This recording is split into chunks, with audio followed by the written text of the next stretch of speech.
let's talk about doing stage makeup. Mama? I'm pretty. I'm a pretty girl, Mama. Hi everyone, welcome back to my channel. I'm Ashley Griffin, a Broadway performer, writer, and theater journalist. If you're new here, hello, welcome. Don't forget to click the subscribe button for more content from your theatrical Hermione Granger. So let's get started. This is my first online makeup tutorial, so wish me luck. Stage makeup is a really unique art, and yet in our age of thousands of online makeup tutorials that can teach you everything from how to do the perfect winged eyeliner to transforming yourself into Jack Skellington. It's Halloween time, so there's especially great ones out now. Stage makeup is often just neglected or not talked about. It's occasionally taught in theater performance programs, but it's usually kind of just like a one-off course. For some reason. Most often, though, at least for female identifying folks or those playing traditionally female roles, it's tended to be considered like an extension of your everyday makeup, and even in theatrical training programs, it's usually combined with a lot of other things like how to do specialized makeup or character makeup. Not a lot of time is really spent on what makes stage makeup special or unique. But the thing that does make it unique is it really isn't just about applying good makeup. Once you're on stage, you're in usually a really large space with extreme lighting. And so a lot of traditional makeup rules kind of go out the window. Things that online, we have filters and apps to adjust the color balance, the glare, things like that. On stage, we have to use makeup to correct and do a lot of those things. And it's a specific art. I actually first wore stage makeup when I was 2 years old. I made my debut. And I started having the application process explained to me when I was 5. And by 8, I was expected to apply it completely alone by myself. I grew up in a really amazing rep company, and what they taught me and the makeup that I started using there is still the basis of what I do to this day. And it wasn't just standard makeup. They taught me how to do everything from elaborate fairy designs to really involved commedia whiteface with intricate drawings meant to give the illusion that I was wearing a mask. They would teach you specific makeup for the different roles or different shows that they were doing, which has held me in very good stead. But please note, I'm not going to address specialty makeup or special effects makeup here. I'm focusing on makeup where you need to look like a normal person walking down the street. And also keep in mind that one aspect of stage makeup is the requirements of the character. What time period you're in, what style of makeup your character would wear, all things like that. Very often you have a makeup designer who can help with those things, but sometimes you're left to your own devices. Those decisions I've found mainly come down to things like lip shape, lip color, and eyeshadow. Everything else remains pretty standard in order for your makeup to function the way that it needs to on stage. I'm really grateful that stage makeup was my introduction to makeup in general. I internalized makeup as being a really fun artistic venture, not as something to correct problems with my face. It's part of creating a character. It allows you to put on a mask in the sort of commedia dell'arte sense and step into another person's guise. So these are the steps that I take when I'm doing standard stage makeup, along with the products that I personally use. And please note, these are absolutely not the only products that you can use. I've chosen them, and the people that recommended to me chose them because of what they do under stage lights, and not every product on the market is able to fill that role. Also, please note that I am Caucasian, and my makeup routine is specifically for somebody with lighter skin. Honestly, the main thing that this affects is the kind of highlight and shadow that I use and the shades of foundation, eyeshadow, etc. So this is certainly not how everybody should be doing their stage makeup, but the intrinsic ideas behind it are pretty universal. So the first thing, prepping your face. This is actually very, very important. Honestly, in my regular life, I try to wear as little makeup as possible. I have a skin regimen that I really love, and unless I'm going to an audition or a big meeting, I usually just tend to throw on a little bit of concealer, maybe a little powder, some brow liner and lip gloss and I'm good to go. I found that for me, this really keeps my skin healthy and it prevents breakouts. And since you're going to be putting a lot of makeup on your face for performance, this allows your skin some breathing room. You know, it's a lot. If you're doing 8 shows a week, this is also pretty heavy makeup. So I find that keeping your skin clean and without things on it at least helps me keep it as healthy as possible. So I'll wash and moisturize my face in the morning, and then if I can, I'll just leave it be until I have to get ready for the show. This is me with no makeup on right now. Some important things to note. Above all, never wash and moisturize your face immediately before putting on stage makeup. It's the time when makeup is least able to stick to your face. And along with that, it's also a perfect recipe for your skin to absorb a lot more of your foundation than it ordinarily would. I personally like to have at least an hour between moisturizing and applying foundation, but I would say at bare minimum, give it a half an hour. Always remove your makeup as quickly as you're able to, and never sleep in your makeup, especially stage makeup. I often will take it off immediately after the show. If I need to stage door, I might leave it on for that because there's a lot of people taking pictures and things like that, but I try to get my makeup off as quickly as possible. I always put some form of neutral but really moisturizing lip balm on my lips before I start anything. It'll help keep your lips moisturized underneath your makeup. And once you've powdered, you can't really apply any sort of lip balm or moisturizer later unless a glossy look is something that is specific to the character that you're playing. I do this first thing so it has enough time to set before I do my lips. I really enjoy Innisfree products, so this is one. This is one that's really nice, and it's really thick. I kind of like how thick it is, so I'll put a little bit of this on, get my lips really moisturized before I do anything else, and then I'll just put it to the side. And by the time I've done the rest of my makeup, it will have sort of dried in. If you're wearing a wig, I like to pin curl my hair and put it in a wig cap before I do my makeup, and that way I don't have to worry about doing my hair and it's all nicely out of my way. As you can see, my hair is kind of falling in my face for now, so I'm actually going to just put it back with a scrunchie. I will do a little pin curl tutorial at some point, so because that's a whole art that takes some practice too, but I'm just going to pull it back for now. If you have a hair team as part of your show, you will often get a time to go down to the wig room, or a time when the wig person comes up to put your hair in pin curls, and it just is what it is, and it often is after you've done your makeup. So that is what it is, but if I have any control over it, I just like to get it out of the way so I have a really clean line for my face. I like to start with foundation. I might put a primer on, depending. For stage makeup, I don't find that it's as necessary. But for most stage makeup, I will use Max Factor Pan Stick makeup. The color will change. I tan really easily, so the color will change depending on where my skin is at the moment. And, you know, for whatever works for you is what you should be using. So I also like to apply it. I like to apply it with these little triangular sponges. I know it's not what most people use. It's what I've used all my life, and I really like the way that it can contour to your face, and you don't have to worry about water getting the sponge damp or worry about making sure it dries before you put it back in your makeup case. Plus, they're really easy to clean. I will apply the foundation all over my face. Just the smell of it brings back memories of my rep company. So I'll sort of do these lines like that. And then use my camera to do this.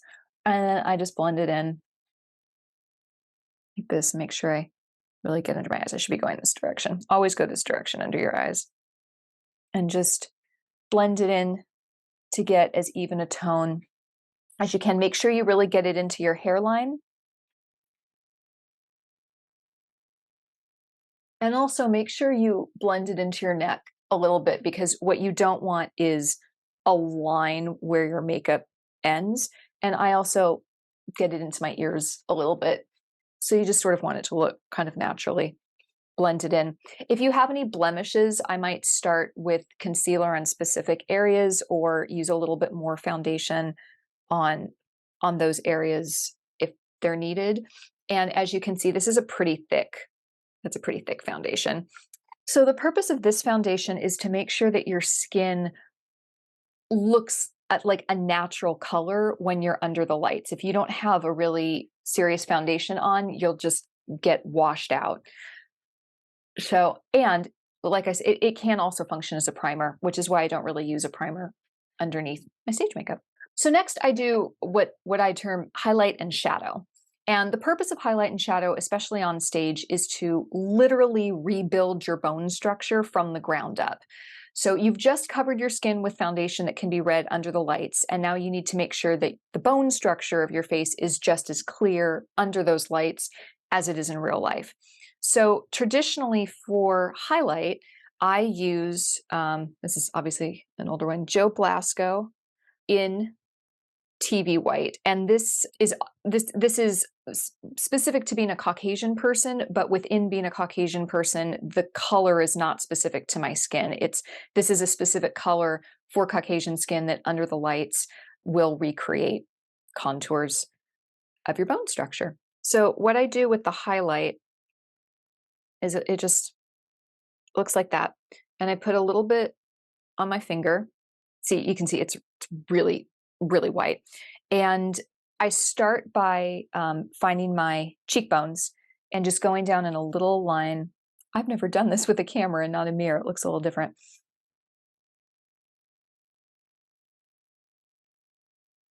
Just a little bit along the lines of where my cheekbones are.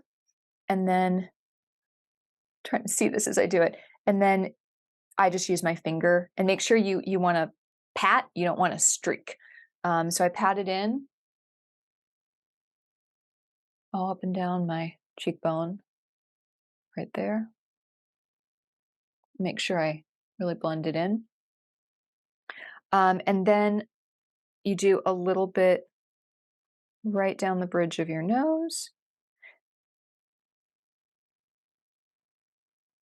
I do a tiny, tiny bit just at the base of my forehead. And then right underneath your eyes.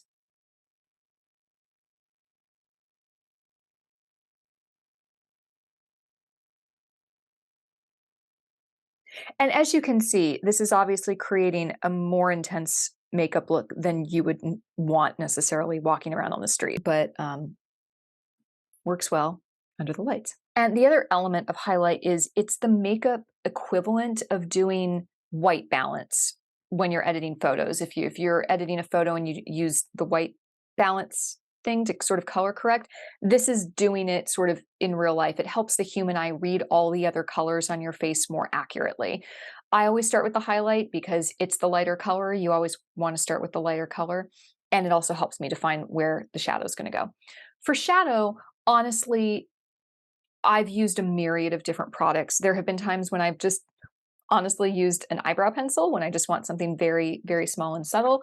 I actually just got this lovely product. I haven't used it yet, and that's,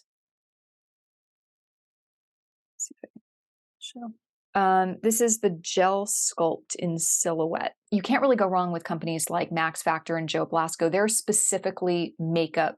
Max Factor obviously has a lot of other things now, but both of them have specific stage makeup lines that are designed for this. So you kind of can't go wrong with them. But in this case, I think I'm just going to use my eyebrow pencil because it might be easier for this. So you find the line where you did your highlight.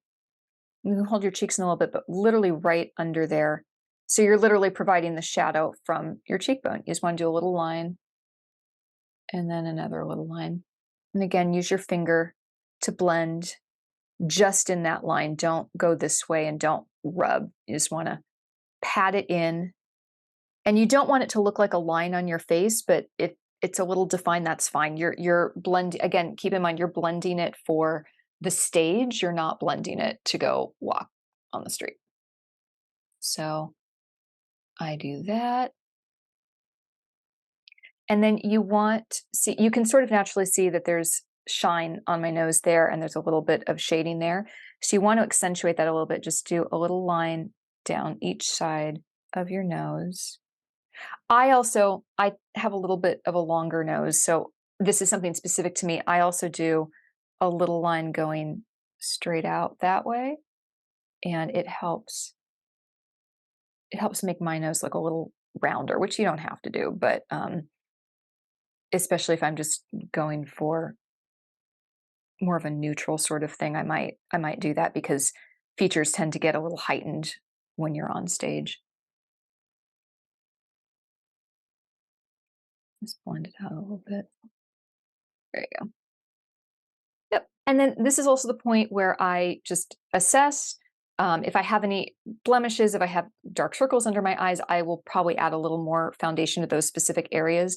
But one of the other things to keep in mind about stage makeup is you're really going to want to set it, which I'll get to in a minute, because you're baking under the lights. You don't want your makeup to melt off. So one of the things to keep in mind is once you powder any given area, you can't go back and replace one of those steps. So once I have powdered my face, I can't then put more concealer or foundation on top of it. So this is also something to keep in mind when you're doing maybe more specialized stage makeup that involves a lot of colors. Clown makeup, for example, you want to powder after every color that you use, and that will sort of lock that color into place. Only after applying my base, my foundation, highlight, and shadow will I do my first powder.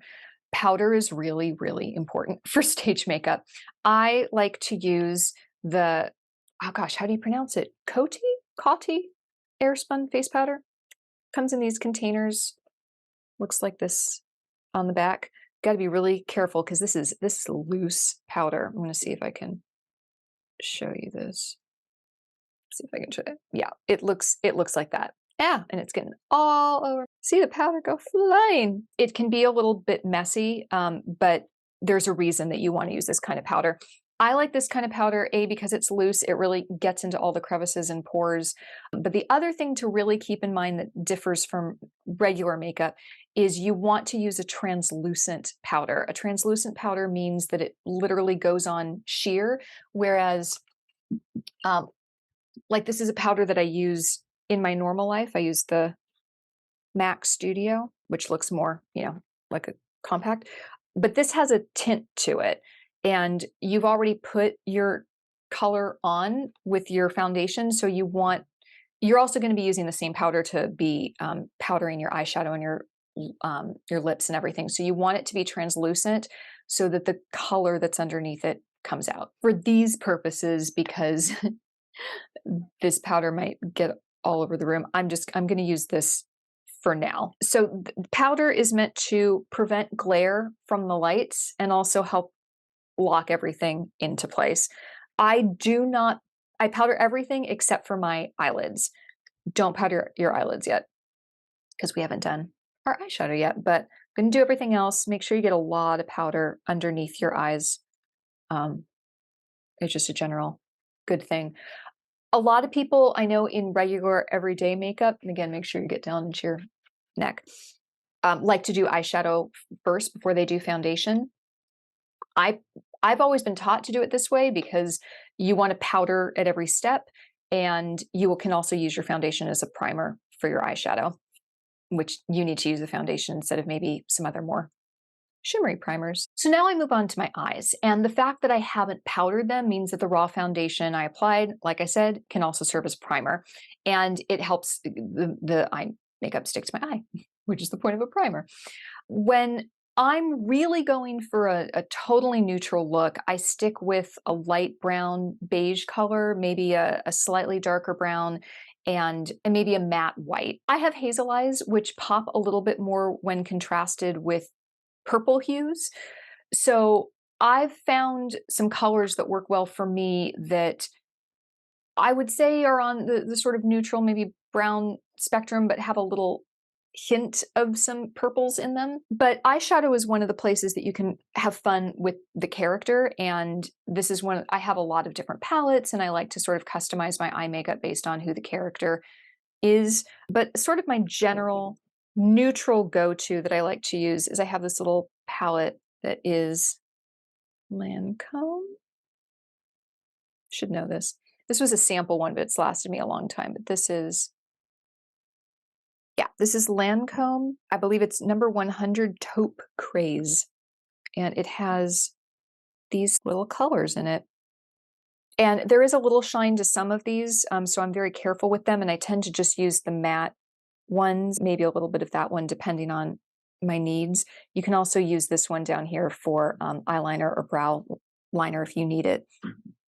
But again, I will customize these based on my needs. So what I generally do is I'll take a little, I'm taking a little of the neutral one at the top that it is on the whiter side, and I'll put this all over my lid, really making sure that I get under the brow.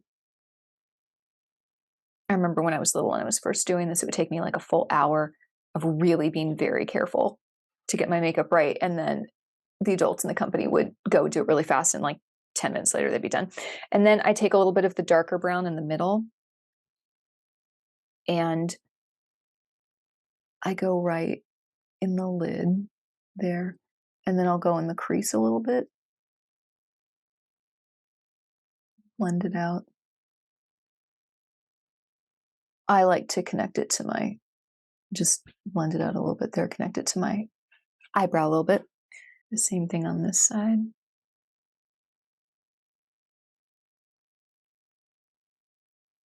And then I'll make sure to sort of always go over again with the lighter color right under my brow again. I also like to get the corners of my eye a little bit.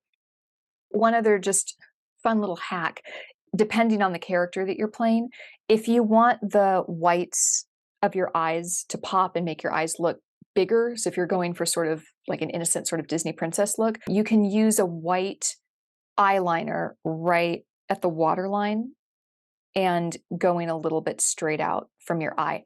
Conversely, if you're playing somebody who is really sick or maybe a drug addict or something, if you take a red lip liner and use it as eyeliner and under the waterline, it'll make your eyes look really bloodshot. So again, this is a really neutral look. This is for being on stage as a person who's not necessarily wearing a lot of makeup. So this is not supposed to look like I'm wearing eyeshadow. This is meant to make the highlights and shadows just of your lids pop.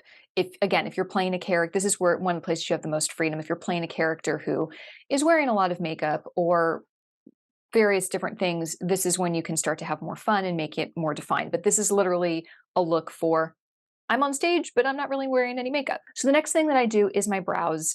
Sometimes I use same good old eyeliner. This is in dark brown. And sometimes I will use powder, sometimes the same powder I use in my eyeshadow, and a brush and do that. It depends on, again, how neutral I'm going for, how defined of a brow I want. I have thinner eyebrows, so again, this is just for a neutral look, so I'll just brush them out a little bit. This is going to be really fun to do on camera. I can't see too well. And again, it's just to give definition. So you're basically recreating the colors of your face in a form that will show up under the lights. So again, this is not about looking like you're wearing a bunch of makeup or creating like a look. This is just so nothing about your face fades away under the lights. So I'm just adding color to where my brows already are normally, not doing anything crazy. And now that eyes, except for mascara, are done, I will powder my eyes. Again, I use the same translucent powder. I'm going to use this one today just so I don't make a big old mess. When you're using the translucent powder, you want to be really careful with it. Just put a little bit in your hand, get a big brush or a powder puff. But you can put a bunch on your face and really just pat it. Same technique I'm going to use with this, but you want to just powder it down. But with the translucent powder, you might put it on and be like, oh my gosh, I put tons of powder on my face. Just keep powdering it down, and you can sort of flick some of it off. It will go away. You literally cannot put too much powder on your face, but you want to put powder on everything, put powder on your eyebrows, eyes, a little bit more under the eyes again. This is going to lock everything in place. It works so well that there have been a lot of times that I've gone to show days and I haven't had to redo anything, maybe do a couple of touch-ups, but I haven't had to redo my makeup in between shows, which is delightful. So now that I've powdered my eyes, I'm going to do my mascara. I use black mascara for stage along with an eyelash curler. You don't powder your mascara. And I highly, highly recommend using a waterproof mascara on stage. You never know when you might cry, and especially if it's not a part of the character, mascara running down your face is not a great look. So I'm not too picky about my mascara. As long as it's waterproof, it's generally good by me. So I will start with an eyelash curler.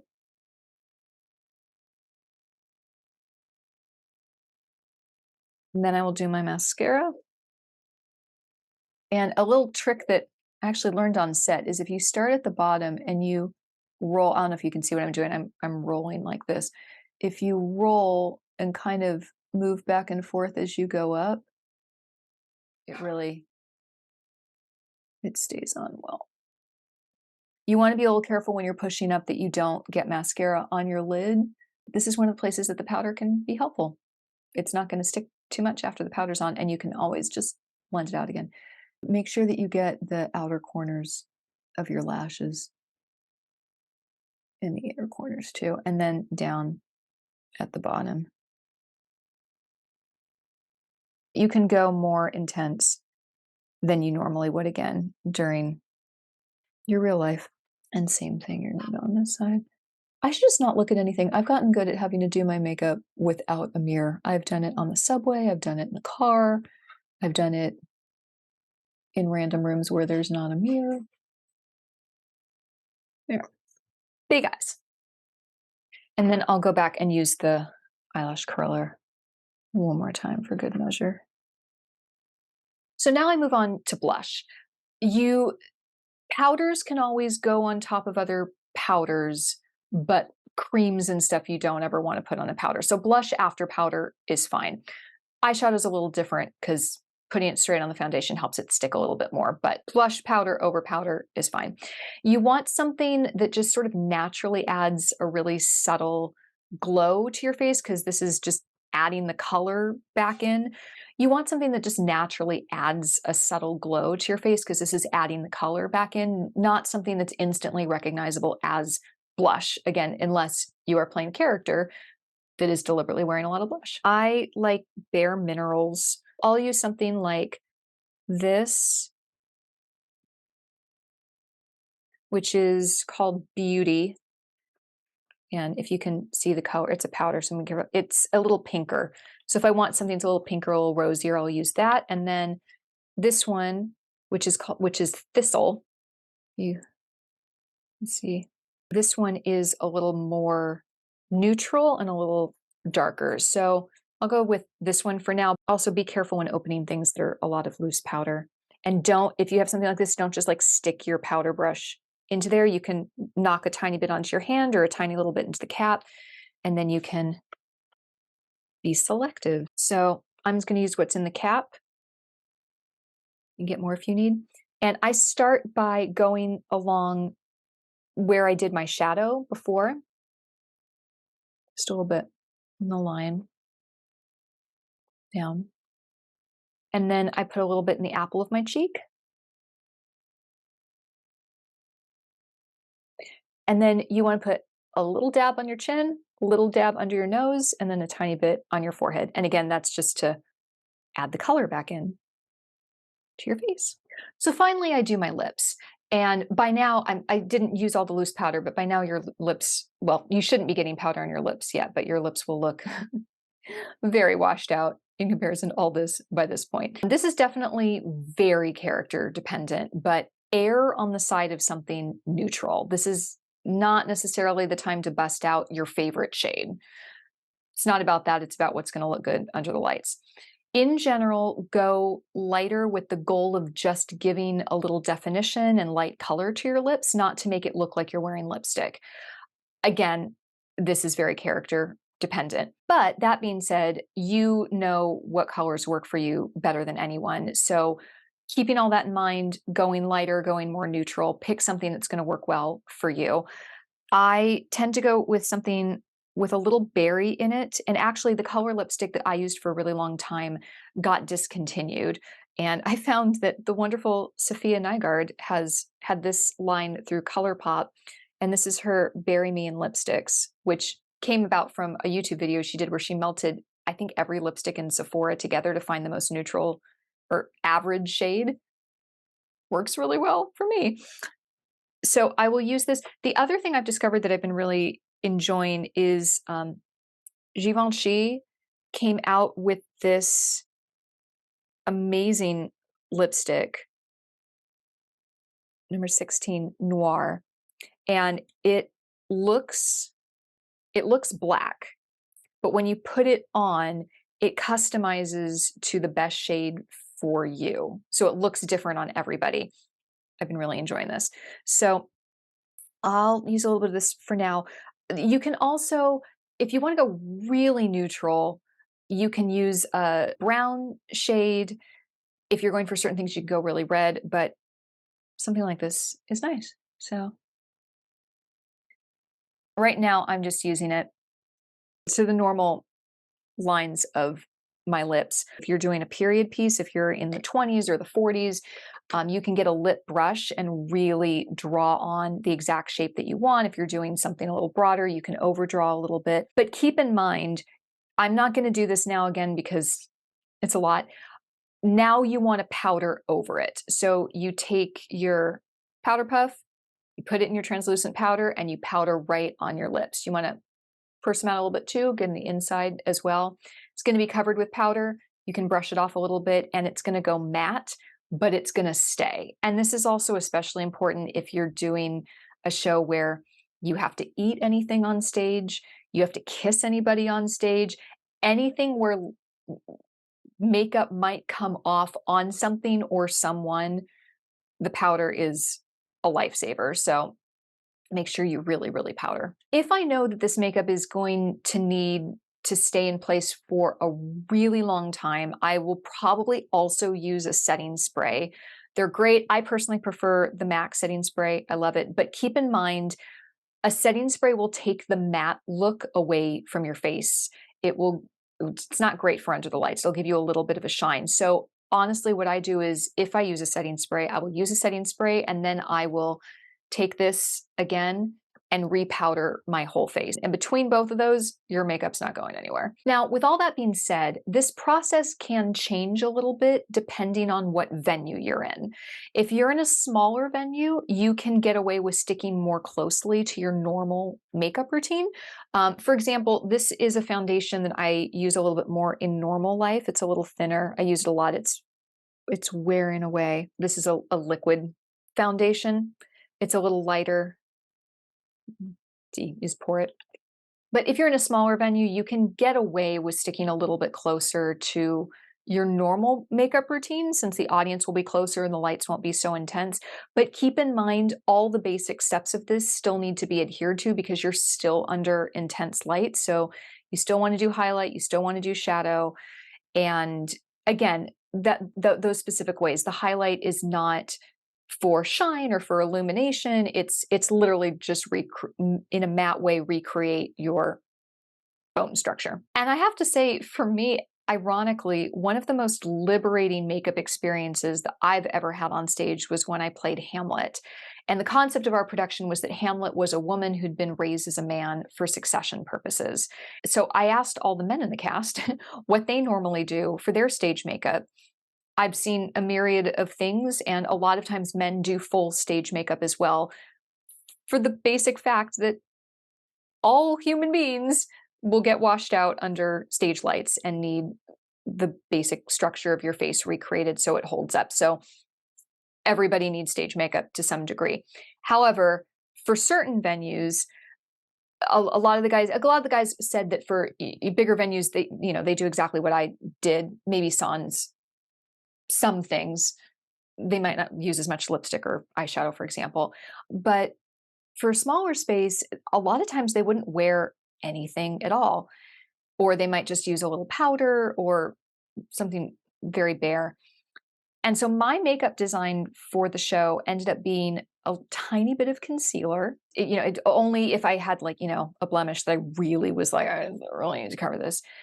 A little thickening of my eyebrows, maybe a tiny bit of powder for the shine from the lights, and that was it. And it was actually really scary when I first started doing it because, making sure we look a certain way and wearing makeup is very much a part of many people's experience of life. And, sort of the pressure of that, especially when you're in a performance situation, people are taking promo photos and all that.